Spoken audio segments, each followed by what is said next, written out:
Hello friends, कसे आहात सर्वजण? जगदंब जगदंब स्वागत आहे तुमचं माझ्या नवीन एका व्हिडिओमध्ये. तर आज आपण करत होतो बिर्याणी आणि नॉनव्हेजची बिर्याणी किंवा व्हेज पुलाव, नॉनव्हेज पुलाव असंही तुम्ही म्हणू शकता. आणि मला हा ना खूप झटकीपट करायचा होता, म्हणून मी फटाफट काय केलं, कुकरमध्ये बासमती मोठा तांदूळ असतो तो घेतला आणि तो पाण्यामध्ये स्वच्छ धुवून घेतला. त्याच्यामध्ये मग शहा जिरे, तमालपत्र आणि 2 मिरे, मीठ, तेल असं टाकून तो भात आपला शिजवून घेतला. नॉर्मल जो आपला काही भात असतो तशा प्रकारे तो शिजवून घ्यायचा. आणि मग काय केलं, कढईमध्ये तेल टाकलं, कांदा टाकला, टोमॅटो टाकला, शिमला मिरची टाकली, वाटाणे टाकले आणि ते सगळे व्यवस्थित फ्राय करून घेतले. याच्यामध्ये जिरी मोहरी वगैरे मी काही टाकलेली नाही आहे. आणि मग हे व्यवस्थित हलवून घेतलं. त्याच्यानंतर ही आहे अद्रक, लसूण, कोथिंबीरची पेस्ट आहे. ही अशी व्यवस्थित अद्रक, लसूण, कोथिंबीरची पेस्ट बारीक करून त्याच्यामध्ये आता टाकायची आहे. आधीच टाकली तर खाली लागण्याची शक्यता असते, म्हणून कांदा, टोमॅटो व्यवस्थित परतून थोडंसं झाल्यानंतर मग त्याच्यामध्ये ही पेस्ट टाकायची आहे आपल्याला. आणि मग इकडे मी तोपर्यंत तांदूळ लावून घेतला होता, म्हणजे भात जो आपला बासमती तांदूळ होता तो थोडंसं कमीच पाणी टाकून शिजवायचा, जेणेकरून तो नंतर ह्याच्यामध्ये पुलावमध्ये पण शिजतो. पण जास्त पाणी टाकून शिजवला की तो गाळ होऊन जातो, म्हणजे तो तुटतो. त्यासाठी थोडंसं कमी पाणी टाकून मग शिजवायचं. त्याच्यामध्ये थोडंसं तेल किंवा तूप टाकायचं, मीठ टाकायचं आणि तुमच्याकडे जे खडे मसाले असतील ते टाकून तो भात शिजवून घ्यायचा. आणि मग अशा प्रकारे वाटाणे वगैरे सगळे व्हेजिटेबल्स मी असे छान मस्तपैकी फ्राय करून घेतले. त्याच्यामध्ये तिखट, मीठ वगैरे सगळं आपल्या हिशोबाने टाकायचं. आपल्याला आपल्या घरात जेवढं आवडतं आपल्या घरामध्ये त्या हिशोबाने मी याच्यामध्ये टाकलेलं आहे. तर याच्यामध्ये आहे मग हळद, तिखट, मीठ आणि याच्यामध्ये टाकलेला आहे पावभाजीचा मसाला, शाही गरम मसाला, अशा प्रकारचे मसाले टाकून सिंपल असा व्हेज पुलाव म्हणलं तरी चालेल. अशा प्रकारे हा भात शिजला होता.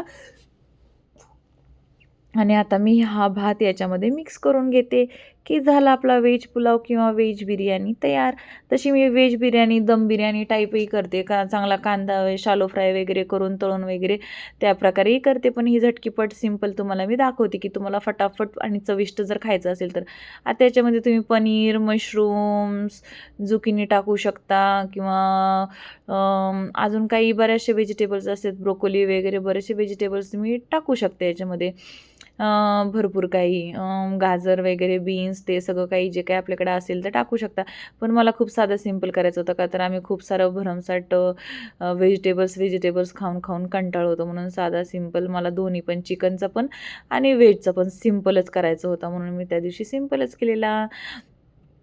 तर आता इथं मी कढईमध्ये काय घेतलेलं आहे, कॅमेरा झालेला आहे उलटा, त्याच्यामुळे थोडंसं ॲडजस्ट करून घ्या आणि थोडंसं समजून घ्या. थोड्याच वेळात कॅमेरा आता सरळ होत आहे.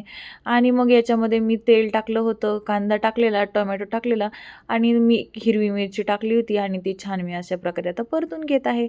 आणि शिमला मिरची माझ्याकडून थोडीशी शिल्लक राहिली होती, तीही मी याच्यामध्ये टाकून दिली, ती खाली जी थोडीफार राहिली होती ती. आणि अशा प्रकारे आता याला अद्रक, लसूण, कोथिंबीरची पेस्ट टाकून हे वाटण मी छान प्रकारे आता शिजवून घेत आहे.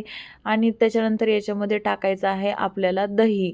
तर दही याच्यासाठी टाकतात की व्हेज बिर्याणीमध्ये टाकतात, पण तेव्हा मी विसरून गेले. नंतर माझ्या लक्षात आलं, मग मी आता याच्यामध्ये थोडंसं ॲड करते आहे, ते दही टाकते आहे. आणि मग व्हेज बिर्याणी आहे ते आमच्या अण्णांसाठी आहे, का तर आमच्या अण्णा माळकरी आहेत.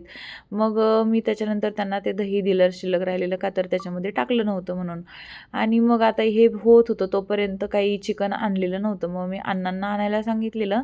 मग ते गेले ते आणायला, मग तोपर्यंत मी अशी बेसिक तयारी करून घेतली होती. आता इथं दही मी छान परतून घेत आहे.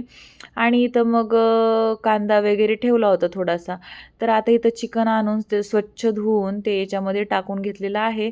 आणि इकडे मी पिवळा जो आपला रस्सा असतो चिकनचा, अळणी रस्सा असतो, तो करत होते. काही नाही, कांदा आपला टाकला, तेल टाकून त्यात कांदा टाकला, थोडीशी अद्रक लसूणची पेस्ट टाकली आणि चिकन टाकलं आणि पिवळा रस्सा म्हणजे आपला जो अळणी रस्सा असतो तो केलता. आणि इथे मग आता चिकन मी व्यवस्थित शिजवून घेतलं त्याला. आणि हो, इथं जे चिकन असतं ते आपण कढईमध्ये शिजवतो, त्याच्यामुळे ते व्यवस्थित शिजवून घ्यायचं छान प्रकारे, कच्चं राहायला नको, थोडं बारीक गॅसच करायचा. आणि हे इथे मी कुकरच्या अशा प्रकारे झाकण ठेवलं होतं पातेल्याला, आणि ते एकदम घट्ट बसलं होतं. आणि हे अशा प्रकारे आपला पिवळा जो रस्सा, अळणी रस्सा आहे तो अशा प्रकारे उकळत होता आणि जो आपला व्हेज पुलाव होता तो मी झाकण ठेवून दिलं तर त्याला ऑलरेडी साईडला. मग आपलं चिकनचं नॉनव्हेज करायला काही प्रॉब्लेम नाही. आता इथे ना चिकन हे शिजलेलं आहे व्यवस्थित. मी चेक करून पाहिलं चमच्याने वगैरे की ते शिजलेलं आहे आणि त्याच्यामध्ये मसाले जे असतात लाल तिखट, काळा मसाला वगैरे, कोथिंबीर, पुदिनाची पेस्ट वगैरे तुम्हाला जे काही टाकायचं असेल ते तुम्ही टाकू शकतात वरून. आणि अशा प्रकारे पहा हे शिजलं होतं. किती सुंदर प्रकारे चिकन शिजलं आहे आणि रसरशीत चांगलं मस्तपैकी छान असं दिसत आहे. पहा किती सुंदर. हे बिहारी चिकन असंही म्हणतात पहा याला. हे जे आपण उभा कांदा, टोमॅटो चिरून त्याच्यामध्ये चिकन जे शिजवतो ना त्याला बिहारी चिकन पण म्हणतात. आणि हे नुसतं चपातीसोबत असंही खायला छान लागतं. सुटलं ना तुमच्या तोंडाला पाणी. तर कशी वाटली माझी व्हेज बिर्याणी आणि नॉन व्हेज बिर्याणी नक्की मला कमेंट्स बॉक्समध्ये सांगा. व्हिडिओ आवडला तर लाईक करा.